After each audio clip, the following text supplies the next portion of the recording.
I'm your host today, and we're going to be going over my HiFi system, at least the components that are here. We'll get into that and talk about, in particular, figuring out what you want for a HiFi system if you're living in an apartment or some sort of, close to other people living situation with not a lot of space.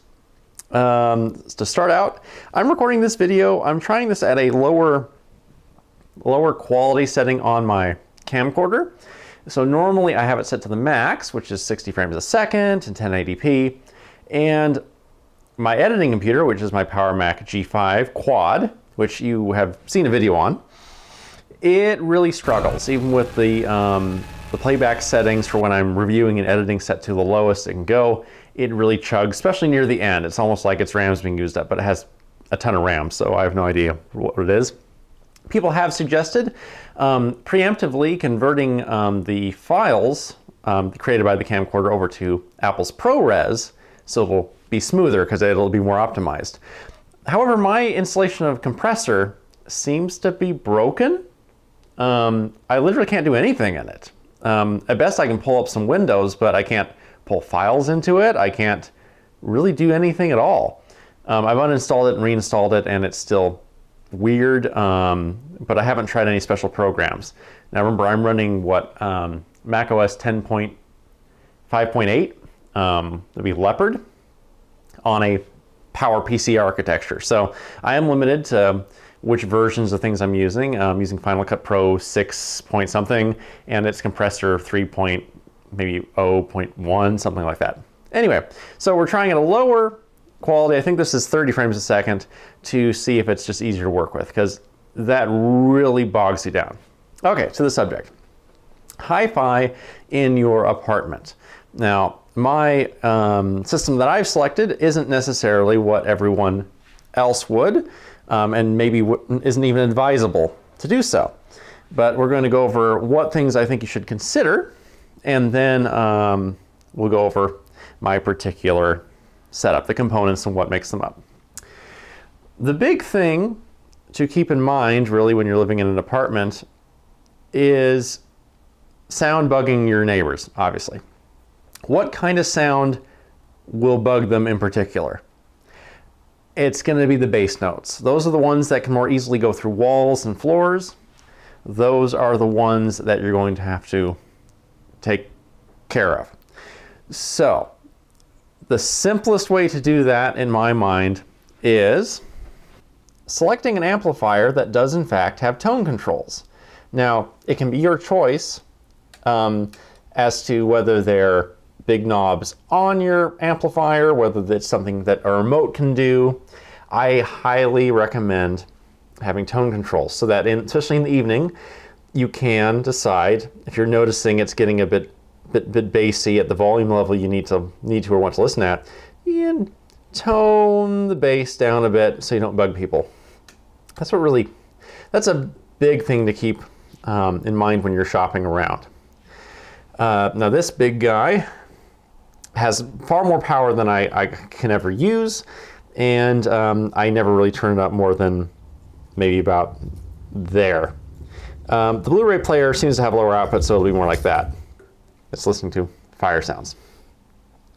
So that's the starting point. Your amplifier or integrated amplifier, however you want to do your setup, start with something that is that has the ability to knock the bass notes down, and or has a sound profile that isn't overly bassy. Some things are, some things aren't. When it comes to speakers, you have a lot of things you can choose from. Obviously, keeping in mind things that aren't known to just put out tons of bass. Overly large speakers might have a tendency to do that. There's ones I'm thinking of in particular that aren't too expensive but are very large. If I think of them, I will put their name and maybe even a photo right here. But you don't want to go crazy. And if you can put some sort of isolation between the speakers and the floor, that's probably a good idea. You don't want them vibrating and resonating directly through the floor and bugging your neighbors below you if you are on the top floor or not on the bottom floor. If you have someone below you, that's something to keep in consideration.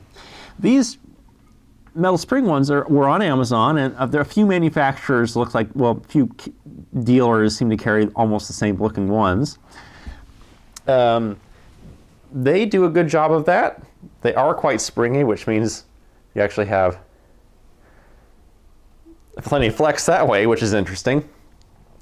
Oddly enough, I did notice a slight change to the sound profile of the big speakers, which we will get into. I found that the bass, it didn't seem quite as boomy. Now, I don't tend to buy super heavy into the snake oil things, right? I don't mark my CDs with a magic green marker that makes them play better. That was the thing. I don't have crystals sitting on my items. I don't have little stands holding up my cables behind everything to make them something audiophile. But those little springs elevated these big speakers just a touch. The bass seemed a little more tight. It wasn't quite as boomy. And that was the most noticeable thing. The rest of the sound profile, I mean, the tweeter was moved just a touch closer to my ears. But that was the thing I noticed the most. And I really wasn't expecting to hear any difference. I just didn't want to bug my neighbors. To separate the small speakers from the big ones so that they're not making each other vibrate, these are also widely available. They're rubber and cork, nothing special.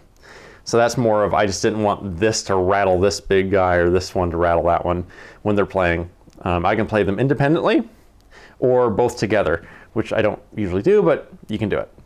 All right, so you have some basic considerations already. Amplifier, tone controls are a good idea so you can control the bass, not leaning anything super bassy, and making sure that you can isolate your speakers. These are some good things. All right, well, what about a subwoofer? Can you have a subwoofer in an apartment? I actually did for a brief time because I already had a subwoofer, decided to hook it up. In fact, it was sitting where I didn't have a turntable out here for a while, so I had it sitting over here. If you're going to do a subwoofer, which, okay, if you do it, you gotta be careful. First thing I did is I tend to, even though the ideal sitting arrangement is between the speakers, so over on the couch, I tend to sit in my armchair, which is right here, most of the time. If I'm not doing if I'm not just listening to listen, that's where I tend to sit. So I put the subwoofer near me so it could be turned down lower. So that's the first step. Putting it, and you can place subwoofers, they're not as picky as where you can place them. Putting it closer to you, smart idea. Turning it down so that it's blended into the system is, I think, just a good idea in general. If it really stands out, then you probably have it up a bit high. Start playing some music that you know has low notes and start turning it down until it just kind of seamlessly mixes in with the rest of the things will help. Additionally, getting it off the floor and isolating it is a good idea too. If it's down firing, you definitely want to put some sort of platform underneath it. There are ones for sale. If it's forward firing, maybe just using those springs or something like that, just to help it not vibrate the floor directly. However, I would highly recommend not having a subwoofer. I tend to be polite, as you can probably imagine from my odd nature, that whenever I noticed the subwoofer was doing something, it kind of made me paranoid. I felt like I was bugging people. Now, no one said anything, but I also didn't really push it. Eventually, I disconnected it and ended up getting a turntable. All right, so we have some general principles again. So mainly about bass control. All right, well, what else is there to consider, especially if you're in a smaller living situation? Well, maybe you don't want something that big being your amplifier, because you might be limited on space. Look how far back this thing extends. It's the whole size of the entertainment center. And those components are also of similar size. Look how big everything is. And the rat's nest of cables, ignore that. Is this really all there is when it comes to amplifiers? Actually, no.